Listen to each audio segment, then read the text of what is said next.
मीरा भाईंदर मनपा मुख्यालय के सामने भाजपा के पूर्व विधायक नरेंद्र मेहता ने अपना दम दिखाते हुए मैदान बचाओ आंदोलन के जरिए एक बार फिर शक्ति प्रदर्शन किया। गौरतलब है कि मीरा भाईंदर मनपा अंतर्गत खेल के मैदानों पर आए दिन मनपा द्वारा भाड़े पर देने से खेल के लिए उपलब्धता नहीं हो पा रही, साथ ही साथ मैदान में सुविधाएं भी नहीं है व शराबियों का आतंक भी है। इन्हीं समस्याओं के सुलझाने के प्रयास में नरेंद्र मेहता ने मीरा भाईंदर मनपा मुख्यालय पर आयुक्त के विरोध में हल्ला बोल मोर्चा निकाला।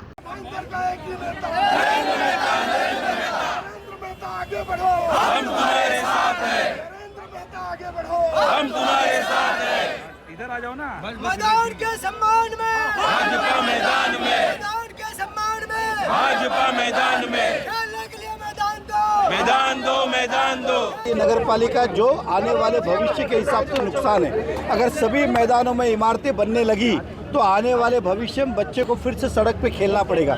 आज जो हम ये देख रहे हैं वो आने वाला भविष्य दिखा रहा हूँ कि अगर यही चलता रहा तो आने वाले 10 साल बाद यही होगा कि फिर से हम रोड पे खेलने आएगा।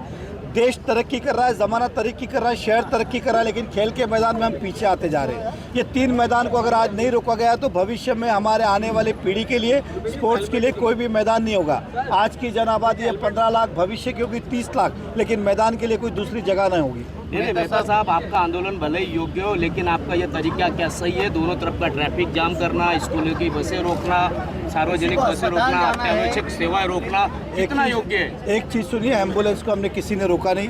और रहा सवाल, ये हम अपने लिए नहीं कर रहे, यही रोज का रवैया हो गया कि स्कूल बसें और एम्बुलेंस जाने के लिए जगह नहीं होगी, क्योंकि खेलने के लिए रोड की सिवा कुछ नहीं होगा। इसलिए चलने के लिए अगर गाड़ियों के लिए अगर रोड की ज़रूरत है तो खेलने के लिए मैदान में आप धड़ाधड़ इल्लीगल इमारतें बनाते जा रहे हो। इसके ऊपर कोई रोक टोक है कि नहीं? ये प्रशासन को बोल बोल के हम थक गए। अब हमें लगता है कि यही रास्ता है, क्योंकि हमको कल रास्ते पर ही खेलना पड़ेगा। आज 6 महीने से कई सारे मैदान बंद पड़े, केवल मात्र 3 मैदान। आप सोचिए, 15 लाख की आबादी, 10,000 से ज़्यादा इमारतें और केवल 3 मैदान बचे, उसको भी खत्म करके अब 2 बचने जा रहे हैं। कैसे चलेगा? आपकी सत्ता है क्या? प्रशासन ये राज्य का विषय नहीं है, ये महानगर प्रशासन का विषय है और प्रशासन ने ये प्रशासन का लिए हुआ निर्णय, किसी बॉडी का लिए हुआ निर्णय नहीं है। इसलिए प्रशासन ने अपना निर्णय बदलना चाहिए। मेहता जी, आयुक्त के खिलाफ आपका ये दूसरा मोर्चा है। देखिए, दोनों ही मोर्चा आप देखेंगे तो पहले क्या था, विदाउट नोटिस 600 लोगों को काम पे से निकालना कभी होता है क्या? आप भी जिधर, मैं भी किधर, कल से काम पे मत आना, ऐसा होता है क्या? उनका परिवार चल रहा है, 10-10, 15-15 साल से नौकरी कर रहे हैं, ये कोई तरीका है क्या? अब मैदान मैंने कहा 3 केवल बचे हुए, वो भी आप खत्म करने में लगे हुए। देश की हालत क्या होगी, शहर की हालत भविष्य की क्या होगी? कहाँ पे बच्चे खेलने जाएगा, इसका मुझे जवाब मिले। अब कमिश्नर बोलते हैं 5 लोग मिलेंगे, यहाँ पे सब विद्यमान नगर सेवक है, हमारे भारतीय जनता पार्टी के अध्यक्ष की, तो हम जाए तो कौन जाए मिलने के लिए? मेहता जी, आपके 145 के विधानसभा के जो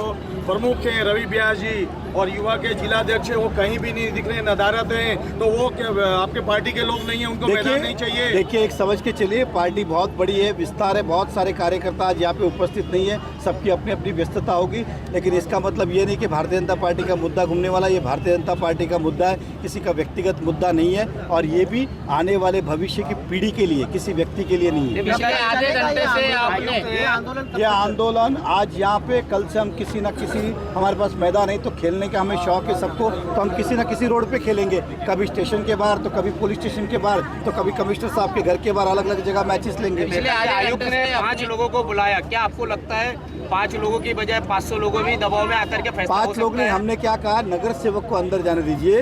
हर व्यक्ति किसी ना किसी क्षेत्र का प्रतिनिधित्व करता है, हमने ये नहीं कहा सबको जाने दीजिए। अब नगर सेवक यहाँ पे उपस्थित कितने, तो 20-25, अब वो बोलेगा वो भी नहीं जाए तो फिर कोई बात नहीं है ना। सबकी अपनी अपनी समस्या है, अपने अपने सुझाव है, तो उनको भी अब आप ना बोल रहे हो मतलब तानाशाही है। पिछले आधे घंटे से यातायात यहाँ पर पूरी तरह से ठप है, ऐसे में अगर कोई मर जाते तो इसकी जिम्मेदारी किस देखिए, पर होगी? ऐसा है कि हमने किसी भी एम्बुलेंस को रोका नहीं है। दूसरी बात ये है, मैं कह रहा हूँ कि ये आज का दिन ही आने वाला भविष्य का रोज का दिन होगा अगर इसको, हमारी बात को आज नहीं सुना गया तो शहर हित में। इसलिए हम चाहते हैं कि कमिश्नर साहब हमारी बात को सुने और शहर को न्याय दे। ये हमारे लिए कोई न्याय की लड़ाई नहीं है, नहीं तो रोज यही होगा, ट्रैफिक का जाम होगा, क्योंकि खेलना जैसे हम बचपन में पहले गलियों में खेलते थे वैसे ही वापस से होना जाएगा, शीशे फूटना, दुकानों में खेलना, यही होगा।